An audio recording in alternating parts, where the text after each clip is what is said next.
So you get a new piercing, right? And instead of healing nicely, it just stays red, angry, and completely refuses to heal.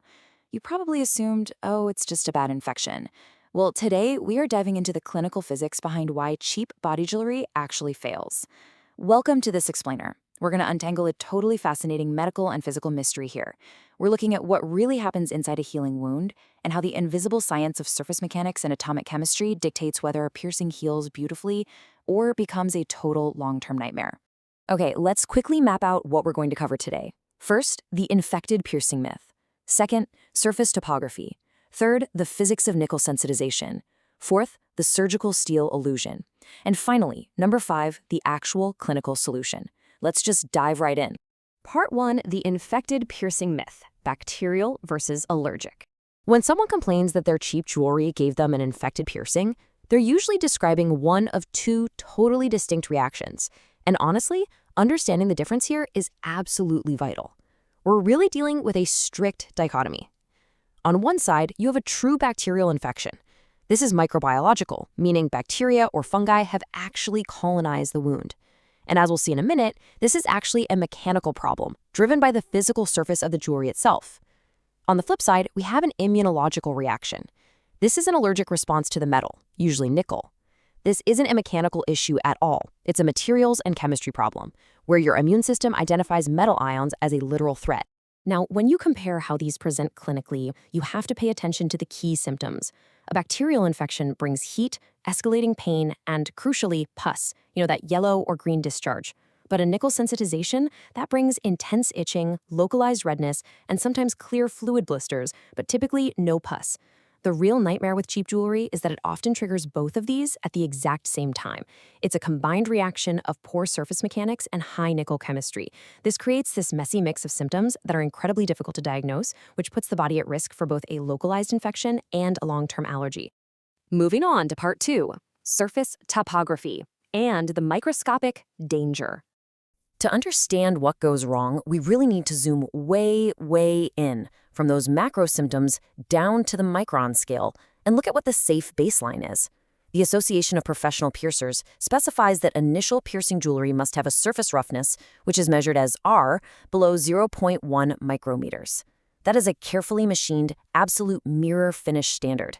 Under high magnification, it is so incredibly smooth that bacteria literally cannot easily grab onto it. A simple wipe with a disinfectant removes almost all surface bacteria because they have nowhere to hide. But cheap jewelry completely fails this standard. Instead of being precisely machined, it's usually just cast in a mold.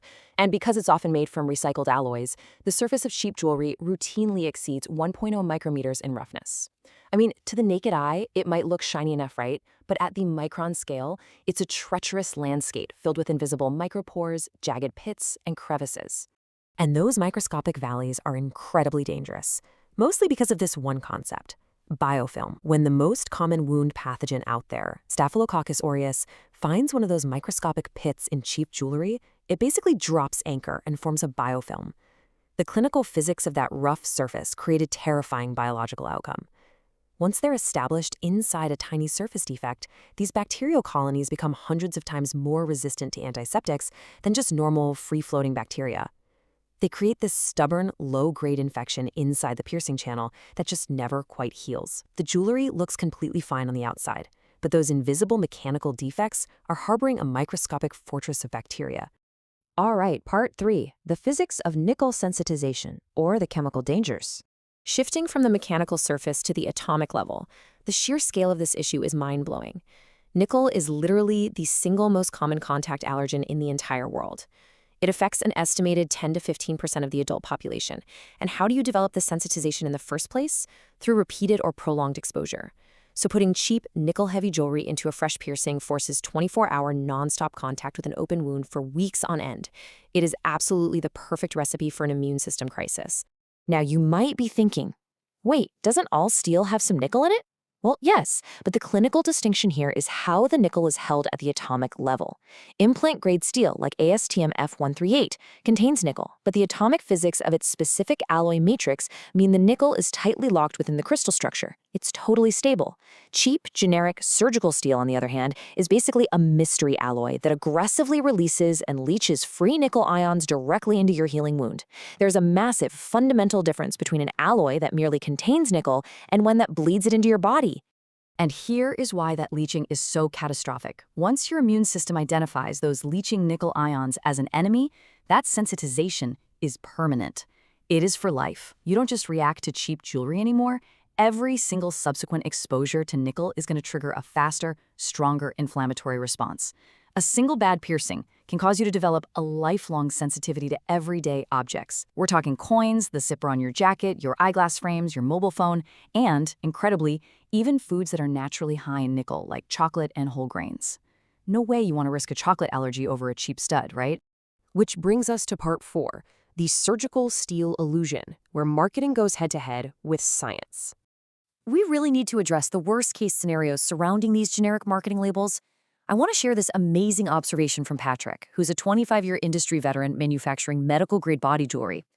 He points out that the absolute worst outcomes happen when cheap steel is used in cartilage piercings, mainly because they have very little blood supply. So the biofilm establishes, the nickel leaches out, and the tissue just stays inflamed for months. As Patrick brilliantly puts it, the client blames their body for rejecting the piercing. The truth is, their body was never given a fair chance. We really need to reframe this idea of rejection. It's not your body failing. It's your body reacting exactly the way it should to a toxic combination of biofilm and leaching metal. Okay, so what if you just sterilize the cheap jewelry really, really well? Let's walk through this sterilization myth. Yes, obviously, sterilization kills surface bugs at the exact moment it happens, but it does absolutely nothing to improve the physical surface finish or change the alloy's underlying chemistry. Think about it. If you insert a sterile but rough, cheap piece of jewelry into a fresh wound, it remains bacteria-free for approximately 5 seconds. After that, the body's natural fluids and the environmental bacteria immediately find those microscopic pits and biofilm formation begins right away. So sterilization is absolutely necessary, for sure, but against the relentless mechanical reality of a rough surface, it is nowhere near sufficient. Finally, part 5, the clinical solution and evidence-based safety. So how do we bring all this clinical physics together to actually ensure a piercing heals safely? Well, the crucial point is this. We have to solve both the chemical and the mechanical problems at the exact same time. And the evidence-based standard for initial piercings is implant-grade ASTM F136 titanium. Chemically, it has 0 nickel content, which completely neutralizes the immunological risk. Mechanically, it's machined to a mirror-polished surface well below that 0.1 micrometers RA threshold we talked about, completely neutralizing the microbiological risk of biofilm. But keep in mind, just slapping the word titanium on a label isn't enough. It needs to be backed by a mill certificate to actually prove the chemistry and a magnification inspection to prove the surface finish. Let's just wrap up with this thought. A new piercing isn't just a fun accessory. It is a profound interaction between a foreign object and your body's complex healing biology. The surface finish and the atomic composition dictate whether that wound heals perfectly or festers indefinitely. Knowing the microscopic clinical physics at play here, the invisible hiding spots for biofilm, and the permanent, lifelong consequences of leaching nickel, what exactly are you leaving inside your open wound for weeks at a time? It's a fascinating question, and one that I think completely changes how we should all look at body jewelry from now on. Thank you so much for joining me on this explainer. Keep asking questions, and I'll catch you next time.